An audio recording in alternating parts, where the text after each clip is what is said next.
Have you ever woken up to find your bull barn turned into a full-blown disco LED lights, flashing speakers blasting, and the HOA dancing to Macarena like they own the place I have? Not only did they hijack my property, they told me I should be grateful for serving the community, but I'm not the type to bake cookies for trespassers. I raise a few boys that weigh more than a pickup truck, and they were more than happy to join the party. What happened next? Let's just say shoes were lost, dresses were torn, and no one danced again. Stick around till the end and drop a comment. Tell me which part made you laugh, cheer, or say serves them right.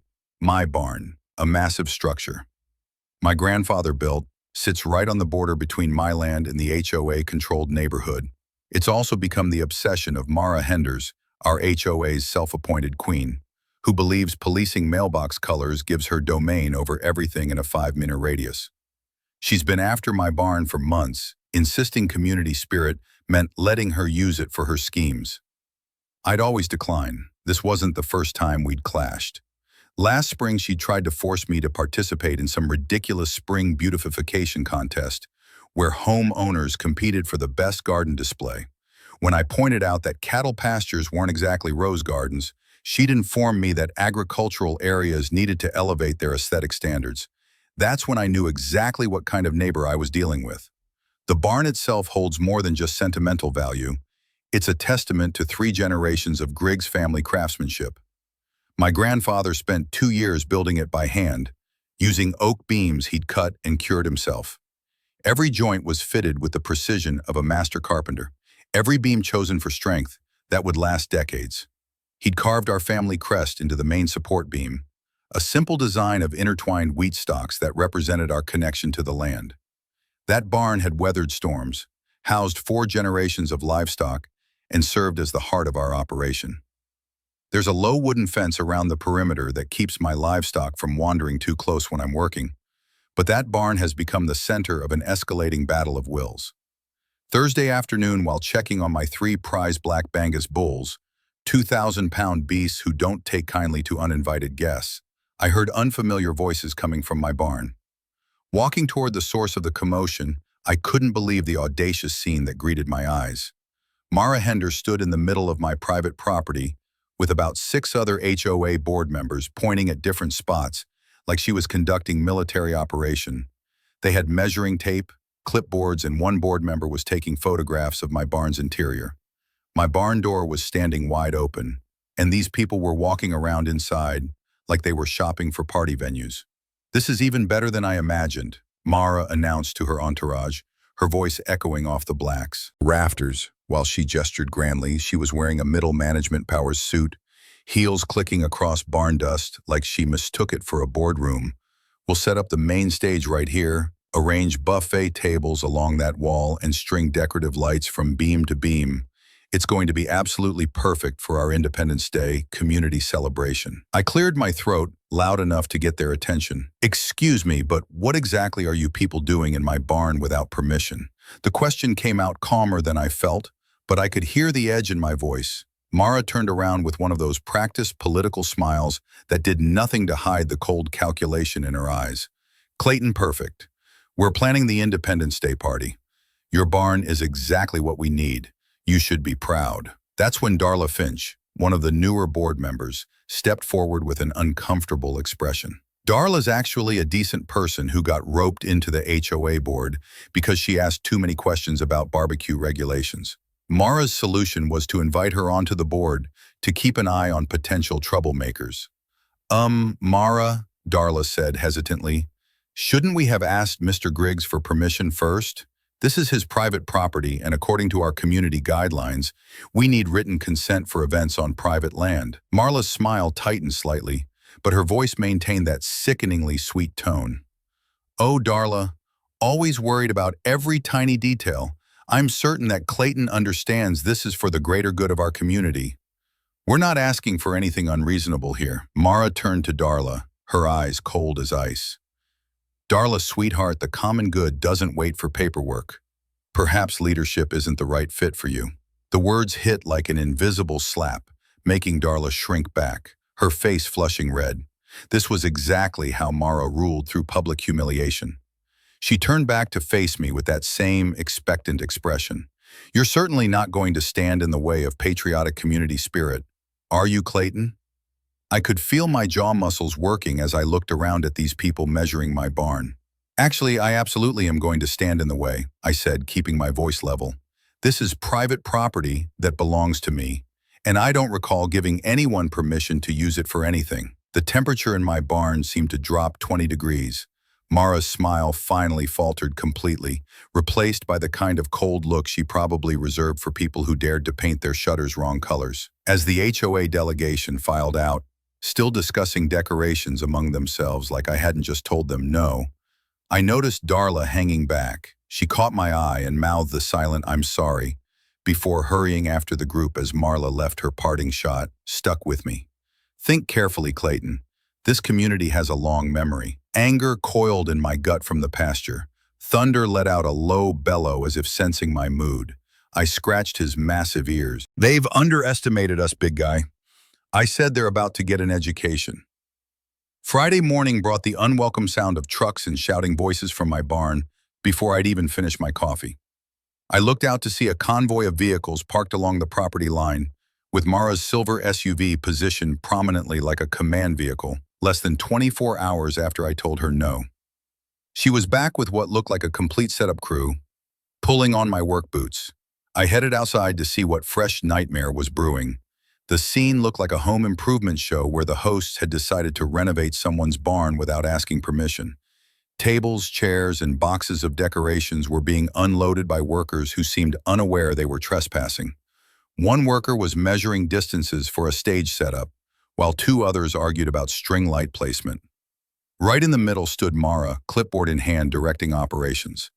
I noticed some of the workers exchanging uncertain glances, their body language suggesting they weren't entirely comfortable with the situation. The older man handling the electrical equipment kept looking toward my house, like he was waiting for someone to come out and stop them. Smart man. These weren't volunteers from the neighborhood. They were professional contractors who probably had no idea they were setting up an unauthorized event on private property. "Morning, Clayton," she called out when she spotted me, using that artificially bright tone. "Beautiful day for setting up. The weather's going to be perfect for tomorrow night's celebration." She delivered this like the party was established fact, rather than something I had explicitly refused. I walked straight up to her, noting how several workers had slowed their activities to watch Mara. "I thought I made myself clear yesterday. You don't have my permission to use my barn, and you need to get these people off my property immediately." But Mara just smiled wider and reached into her oversized purse, pulling out what appeared to be an official document with theatrical flourish. "Actually, Clayton, I think you'll find that we have everything we need right here," she announced, holding up what looked like a formal permit, complete with official letterhead and government seal.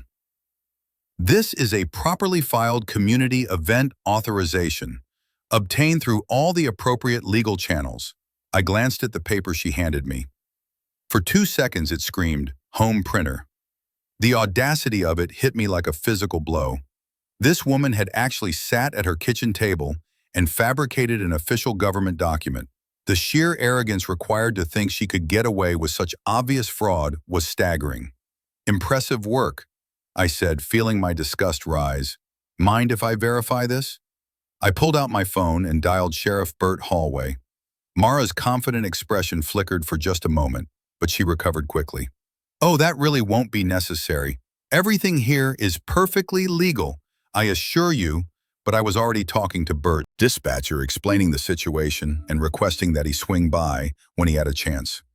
The conversation lasted maybe 2 minutes, but I watched Mara's face go through subtle changes during those moments. Her smile remained in place, but her eyes kept darting toward the fake permit, and I caught her checking her watch.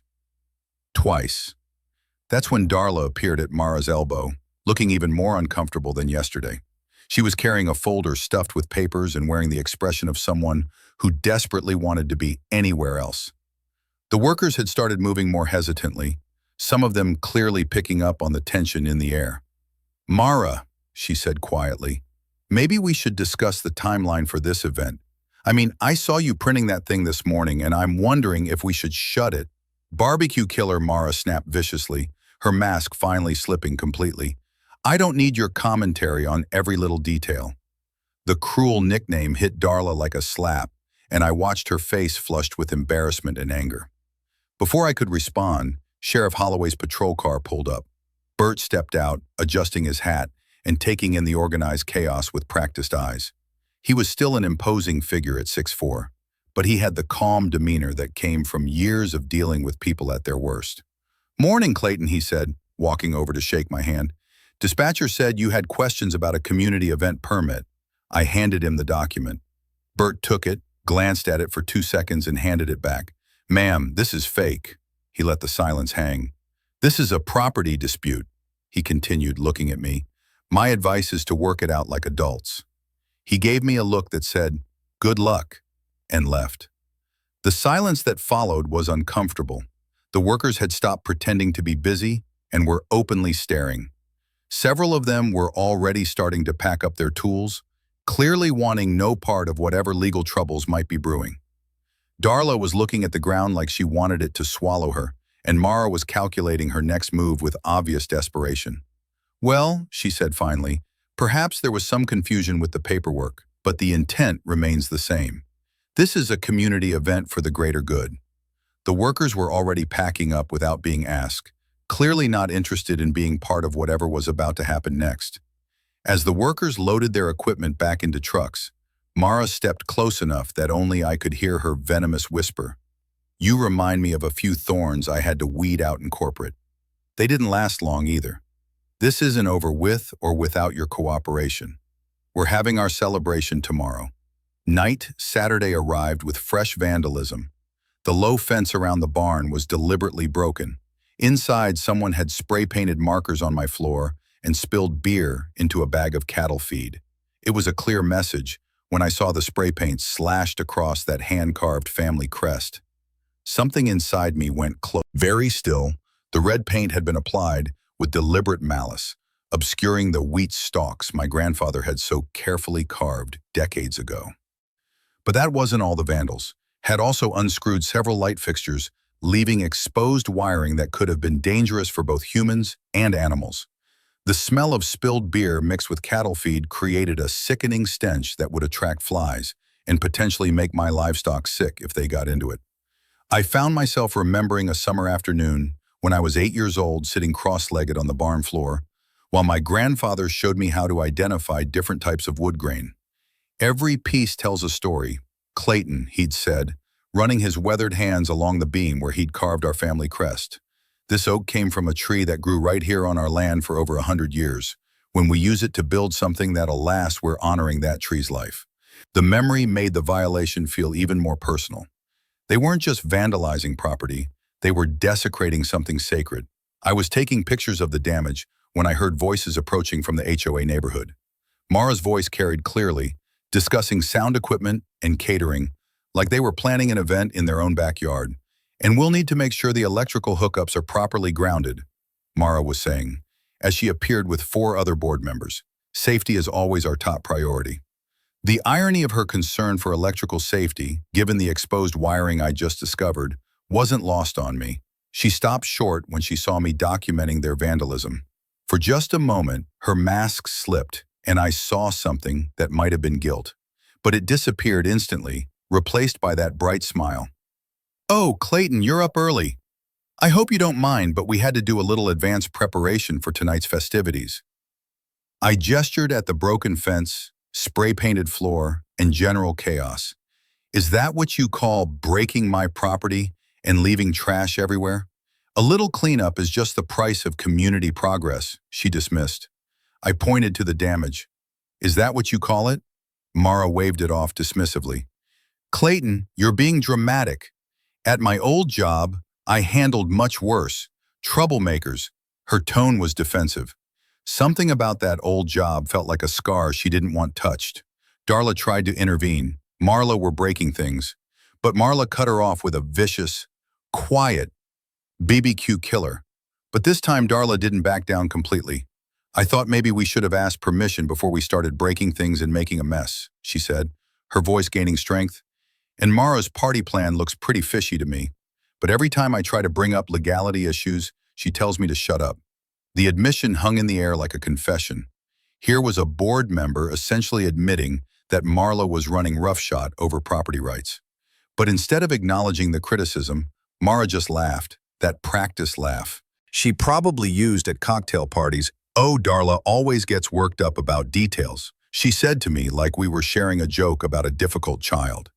She's been like this since we put her on the board, always worrying about rules instead of focusing on the big picture. I looked around at the mess they had created and felt that familiar anger building, but this time it was mixed with cold calculation. These people thought they could steamroll over me because I was one guy against their association. "You know what, Mara," I said, pulling out my phone to show her the damage photos. "You're right that this is about community. It's about a community that respects property rights and basic decency. And what you've done here shows me exactly what kind of community you're trying to build." Mara barely glanced at the photos, waving them away like they were irrelevant. "Clayton, you're being dramatic. This is just normal wear and tear from any major community project. At my old job, I handled much worse situations with troublemakers who couldn't see the bigger picture." The comment was meant to put me in her place, but something about how she said "old job" struck me as oddly evasive. "Really?" I said, tucking my phone back into my pocket. "And what job was that exactly? I don't think you've ever mentioned what you did before becoming our neighborhood social director." It was a casual question, but I saw something flicker in her eyes before she answered. "Oh, corporate management," she said with a dismissive wave. "Nothing that would interest someone in your line of work. The important thing is that I learned how to handle difficult personalities and get things done despite resistance." As they filed out, still discussing party plans like nothing had happened, I heard Darla whisper something about going too far to another board member standing in my vandalized barn. I knew this was no longer about property rights. It was about a bully who thought she was untouchable. Looking at my 3 bulls grazing peacefully, I realized Mara had made one crucial miscalculation. She wasn't dealing with a suburban homeowner. She was dealing with a cattle rancher. After they left, I didn't go back inside right away. I sat on an overturned feed bucket just inside the barn, listening to the quiet creak of rafters settling for the night. My fingers ran along the carved wheat stalks on the main support beam. Grandpa's mark. The spray paint had mostly dried by then, and I could still smell the chemical bite of it. But beneath the red, I could feel the grooves. Still there, still ours. "They don't get it, boys," I said to Thunderstorm and Tank, who had wandered back over like loyal sentinels. "They think they can walk in here and repurpose history into centerpieces." Thunder let out a low rumble, more felt than heard. Storm chewed slowly like he was mulling over strategy. Tank just stared at the door they'd used. I knew what they were waiting for. I stood up and dusted off my jeans. "Let's give them something to remember, Saturday afternoon." Brought oppressive heat that made your clothes stick before you stepped outside around 5. I decided it was time to call my neighbor, Rudy Kessler. Rudy and I had a history that went beyond just being neighbors. We'd been allies in the quiet resistance against HOA overreach for years. When Mara first started her campaign of petty enforcement, Rudy had been the one to warn me about her method. He'd watched her systematically target anyone who showed even mild resistance to her authority, turning neighborhood meetings into public shaming sessions for anyone who dared question her decisions. "Rudy, I found vandalism this morning, broken fence spray paint. The works Mara's party is tonight, and I have a plan. I need you to film everything that happens." I explained about the property damage and my growing suspicions. "And hey, Rudy, she keeps bringing up her old corporate job. Something's off about it. Can you do some digging on Amara Henders for me?" I'd learned over the years that Rudy had a talent for internet research, probably from his background in insurance investigation. Before he retired, Rudy lived 3 houses down from Mara and had been experiencing her petty tyranny firsthand for months. Last month, she'd hit him with a $200 fine for leaving his bicycle in his own driveway, overnight claiming it violated recreational vehicle storage regulations. The man had legitimate reasons to dislike our neighborhood dictator Clayton. He said, "Please tell me you figured out some way to shut down this circus she's been driving around for hours with a bullhorn, reminding everyone about the celebration. I could hear the disgust in his voice, matching exactly how I'd been feeling. Actually, Rudy, I do have a plan, I said, looking toward the barn where early vehicles were already gathering. But I'm going to need your help documenting whatever happens tonight. I also made a decision that I'd been wrestling with all day. I quietly set up a small security camera in the barn's rafters, positioned to capture whatever was about to unfold. If things went sideways, I wanted video evidence of exactly what had happened and why there was a pause before Rudy responded. Clayton, you should know I'm not much for confrontation. If this involves me getting into an argument with Mara, I should warn you that woman terrifies me. No arguments required. I assured him, just keep your camera ready and get everything on video. I have a feeling this is going to be a night people talk about for a long time. That was exactly what I'd been counting on. The bigger the crowd, the more spectacular the evening was going to be. I went over the plan one last time. Simple, brutal, effective. Mara wanted to use my barn for her party without permission. Fine, but she was going to share the space with some guests she wasn't expecting. My plan was brutally simple. The barn had two entrances, the main doors full of partygoers, and a back service door leading straight to the pasture. A door the bulls knew well. The timing would be crucial. Mara's party was scheduled for 8 o'clock. But knowing her need to control every detail, she'd have everything running smoothly by 8:30. That would give guests time to get comfortable and settle into the kind of relaxed mood that made people less likely to notice unusual sounds from outside the main party area. Around 8:15, I made my way to the pasture where Thunderstorm and Tank were settling in for evening. As I approached with the feed bucket, I thought of something my grandfather once told me as we stood in that same field years ago.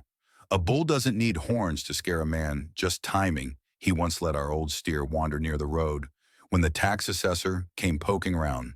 Didn't charge, didn't moo, just stood there, Grandpa said, grinning. That's all it took now. I had 3 bulls, bigger, smarter, and ready. Evening, boys, I said quietly, opening the gate and stepping into the pasture. Hope you're ready for a little adventure tonight.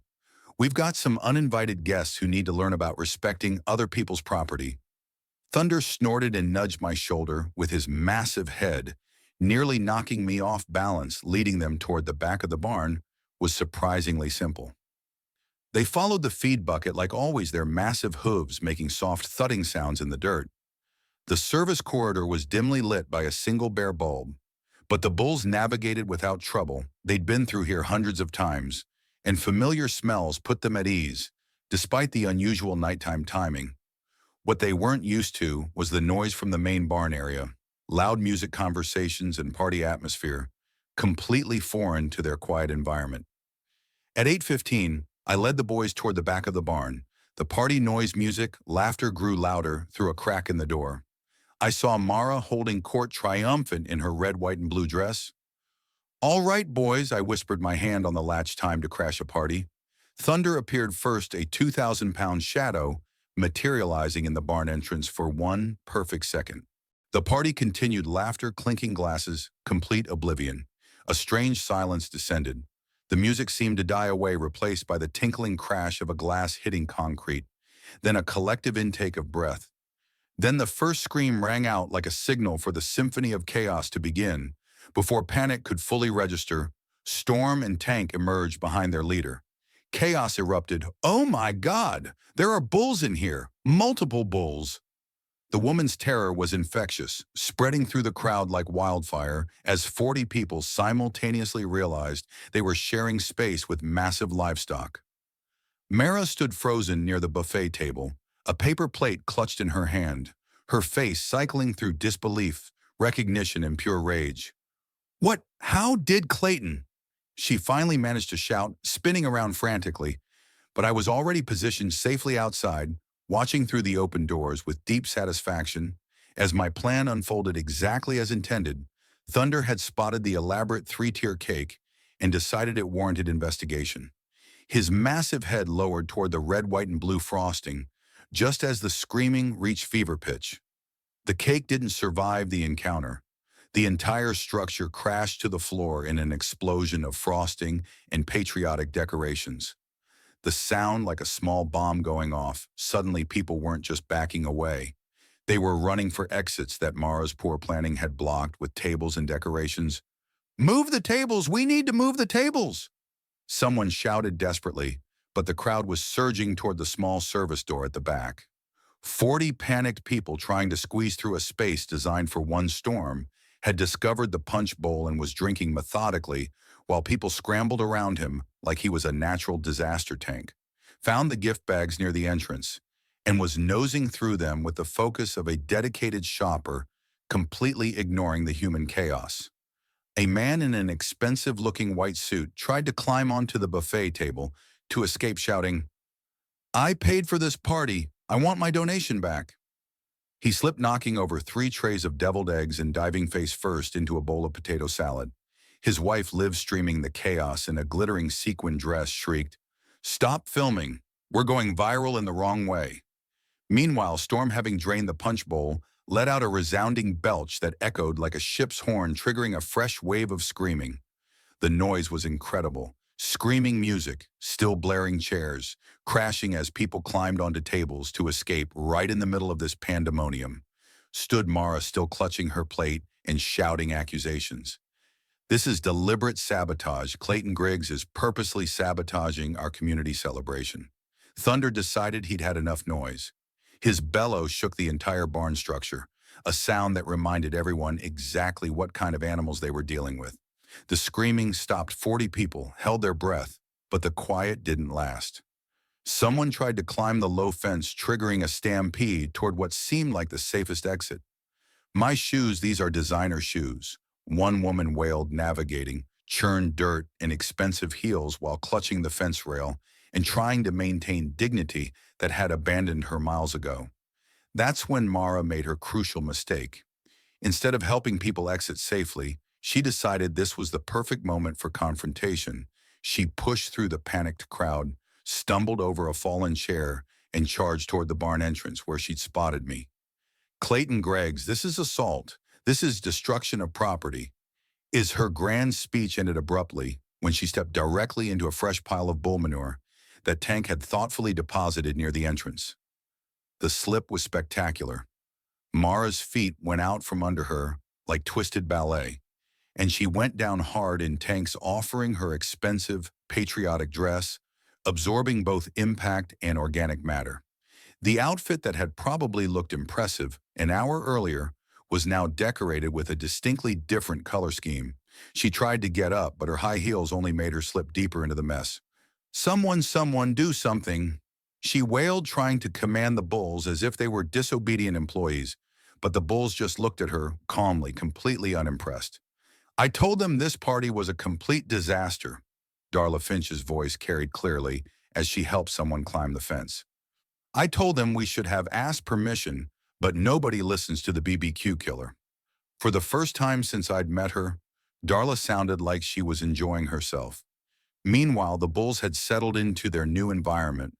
With calm acceptance, Thunder claimed the area near the destroyed cake and methodically cleaned up scattered frosting. Storm continued his work on the punch bowl. Tank had discovered that gift bags contained snacks that met with his approval. They were behaving exactly like the gentle, curious animals they were, rather than the dangerous beasts Mara kept describing in her increasingly hysterical accusations. The evacuation took nearly 30 minutes, partly because people kept stopping to take pictures. Despite their fear apparently documenting the night the HOA party got crashed by bulls was too unique an opportunity to pass up. "Help me up," Mara demanded from her undignified position. But most guests were too busy with their own escape plans to worry about someone who'd gotten them into this mess by 9:15. The barn was finally empty except for me and my 3 magnificent bowls. The scene looked like a tornado had hit a catering company. Overturned tables, scattered decorations, spilled food, creating abstract art across the concrete floor. Thunder looked up from his frosting investigation and walked over, nudging my shoulder with his massive head in the same gentle gesture he used when he wanted attention. "Outstanding work, big guy," I said, scratching behind his ears. "Think they'd learned their lesson about respecting private property?" Storm and Tank wandered over to join us, and for a moment the 4 of us stood there, surveying the wreckage like generals reviewing a successful campaign. The bulls seemed perfectly content with the evening's entertainment, And I had to admit that watching Mara slip in fresh manure had been worth all the trouble this conflict had caused. Sunday morning arrived with crystal clear blue sky that made you believe in fresh starts. I was up early checking on Thunderstorm and Tank, who seemed remarkably pleased with themselves after their performance. The night before they were grazing peacefully, showing no signs of stress from the previous evening's excitement, and if anything, they appeared more relaxed than they'd been in days, like they'd finally accomplished something important. I was calculating the cleanup effort when I heard multiple vehicles pulling up with aggressive urgency. Looking through the barn window, I saw what appeared to be half the neighborhood descending on my property, like an invasion force led by Mara's silver SUV and followed by at least 6 other cars. Mara emerged like a military commander preparing for decisive battle.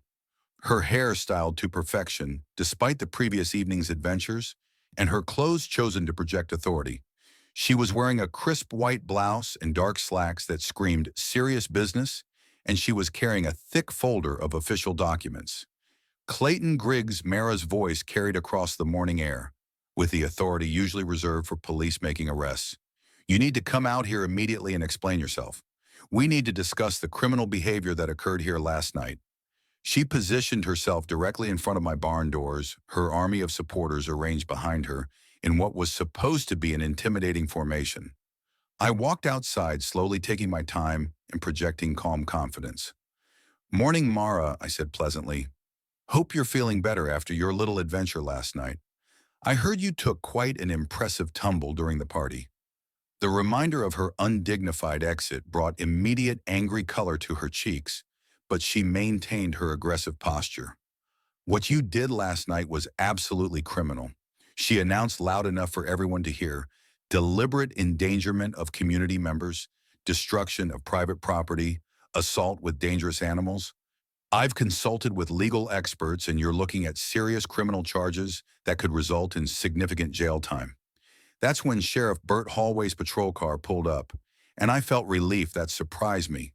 I had called Burt earlier to report the property damage from Friday night, but I hadn't expected him to arrive during Mara's dramatic confrontation. His timing was perfect. Burt stepped out with deliberate movements of someone who'd broken up more neighborhood disputes than he cared to remember. He surveyed the scene, and I saw him suppress what might have been an amused smile. "Morning, folks," he said in that calm voice that somehow reduced tension just by existing. Dispatcher mentioned complaints about last night's activities. Marlowe stepped forward immediately with dramatic urgency. "Sheriff Holloway Clayton Griggs deliberately released dangerous animals into a crowded space filled with innocent community members. This was a calculated attack on people exercising their right to peaceful assembly." Burt looked at me with raised eyebrows. "That true, Clayton? You turn your bulls loose on party guests?" His tone was neutral, but I could see skepticism in his experienced eyes. He'd known me for 20 years.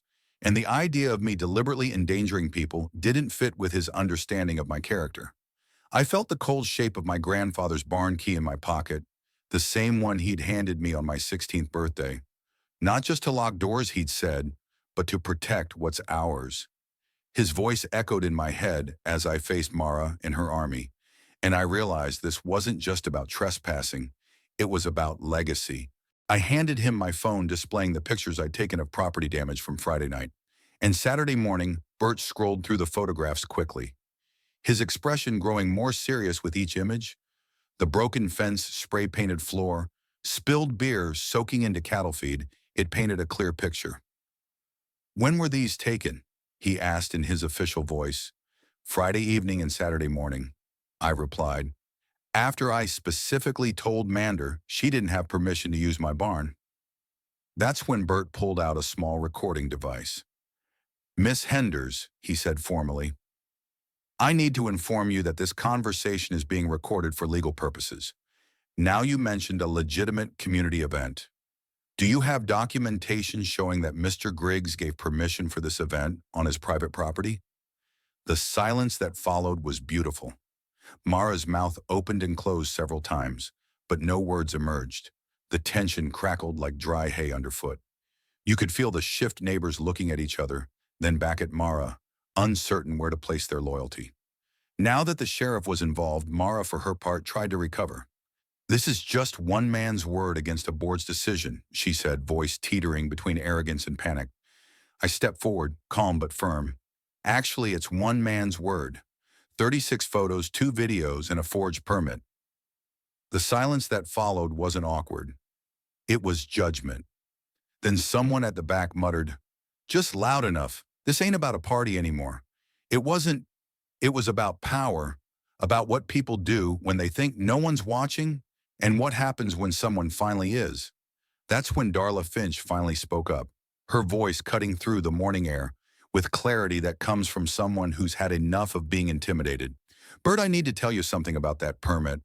Mara showed you yesterday. I personally witnessed her printing that entire document off her home computer. Friday morning, she completely fabricated the whole thing because Clayton wouldn't give permission. A murmur rippled quickly through the crowd. Another HOA board member, someone who had always remained silent during meetings, gasped loud enough for everyone to hear. She faked a permit. That's illegal for the first time. Mara's supporters weren't looking at me with hostility, but turning to stare at her with suspicion. The wall of Mara's power had just developed a major crack. The admission hit the crowd like a physical blow. Here was a board member publicly confirming what everyone suspected, that the community event authorization had been completely fabricated. The people with recording equipment suddenly looked extremely uncomfortable, like they'd signed up to document a victory and ended up filling a confession of fraud. Bert looked at her for a long moment, then at the crowd, then back at his clipboard. Ma'am, I'm going to give you some free legal advice. You've got exactly 5 minutes to clean up whatever mess is left in that barn and remove all your equipment from Mr. Griggs' property. After that, if I get any more calls about trespassing or property damage, someone's going to jail, are we clear? The deflation was visible and immediate. Mara's shoulders sagged, her combative posture crumbled, and suddenly she looked like exactly what she was, someone who'd overplayed a weak hand and gotten caught by an expert. The board members were already heading back toward their cars, and the person with recording equipment was packing up like they couldn't escape fast enough. Fine, Mara said finally, her voice barely above a whisper. We'll clean up the mess, but this isn't over, Clayton. This community deserves better than having one selfish man dictate what happens in our neighborhood. And clean up they did. Under Sheriff Burt's unrelenting supervision, I witnessed a beautiful sight. Mara Henders, in her expensive business outfit now stained and disheveled, directing her board members to scrub concrete floors covered with cake frosting and other substances.